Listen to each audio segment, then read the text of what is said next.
Reka ngushimire ari nako nguha ikaze ku murongo utanga amakuru acukumbuye. Iyi ni Urubibi TV. Ntujye kure tukuzaniye amakuru. Urusobe rw'amajwi y'abaririmbyi ni kimwe mu bifasha abayoboke b'amadini gukwirakwiza iyogezabutumwa ryabo muri rubanda. Ibi bikorwa n'abahanzi ku giti cyabo, gurupe zitandukanye ndetse na korali zitandukanye. Uyu munsi reka tuvuge kuri korali itangaje mu Rwanda. Iyi ni Urubibi TV. Twabivuze, niyo korali ifite ibigwi bihambaye kurusha izindi zose mu Rwanda ndetse no hanze yarwo. Niyo korali izwi kandi n'abantu benshi mu Rwagasabo, kuva ku muturage wo hasi kugeza muri Perezidansi ya Repubulika. Niyo korali kandi yonyine rukumbi mu Rwanda ikurikirwa n'abantu benshi ku mbuga nkoranyambaga zayo, aho ikurikirwa n'abantu basaga miliyoni. Nta yindi korali irabigeraho. Uretse kuzamura ibendera ry'Imana, yanazamuye ibendera ry'u Rwanda hirya no hino ku isi. Iyi korali kandi yagize uruhare rukomeye mu gusana imitima y'Abanyarwanda benshi yari yarashegeshwe na Jenoside yakorewe Abatutsi 1994. Niyo korali ifite ibigwi n'igikundiro mu Banyarwanda benshi.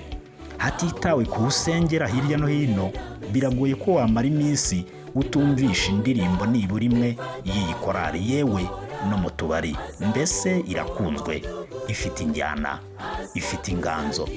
Iyi korali nta yindi ni Ambassadors of Christ Choir, ibarizwa mu itorero ry'Abadivantisiti umunsi wa karindwi rya Remera, Kigali. Ni korali yanditse amateka akomeye cyane hano mu Rwanda, muri Afurika ndetse no hanze yarwo. Aka kanya reka turi hamwe mu mateka n'ibihe by'ingenzi byaranze Ambassadors of Christ Choir kuva yashingwa kugeza uyu munsi, ari nabyo byanagiye biyiha kubikunzwe ku rwego ruhambaye.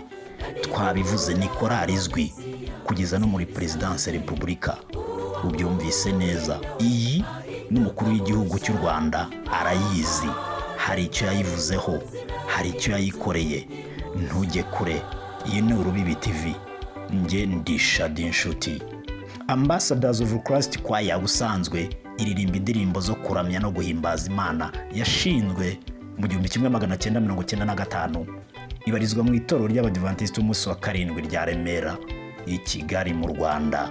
Iyi korali ifite indirimbo nyinshi rwose zaririmbwe mu ndimi zitandukanye, mu Kinyarwanda, mu Kigande, mu Giswahili ndetse no mu Cyongereza. Ibi akaba ari nabyo biyihesha kubikunzwe cyane mu Rwanda no hanze yarwo. Mbese nta muntu utayiribonamo.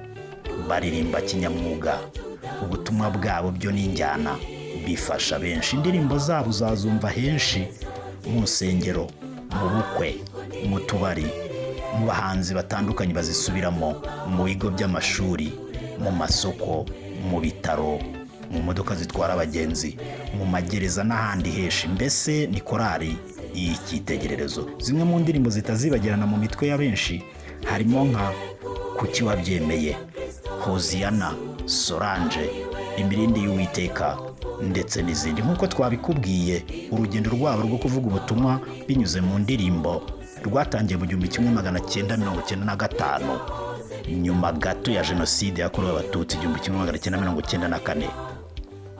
Iki cyari igihe abantu benshi bari bakeneye ubutumwa bw'iyomoramutima. Ni korali yahabaye, yafashije benshi kuruhura imitima. Iyi korali yaguye umurimo mu Rwanda ndetse no hanze yarwo mu bihugu bitandukanye mbo yagiyemo. Twavuga nka Zambia, Congo, Uganda, Burundi, Kenya, Tanzania ndetse n'ahandi. Niyo korali yesheje akagahigo yonyine mu Rwanda kujya mu bihugu byinshi bitandukanye mu gikorwa cy'ivugabutumwa binyuze mu ndirimbo. Ambassadors of Christ Choir ni korali ihambaye, ni korali indashyikirwa, ni korali ifite ibigwi biyivugira uretse uko nge ndi kubivuga.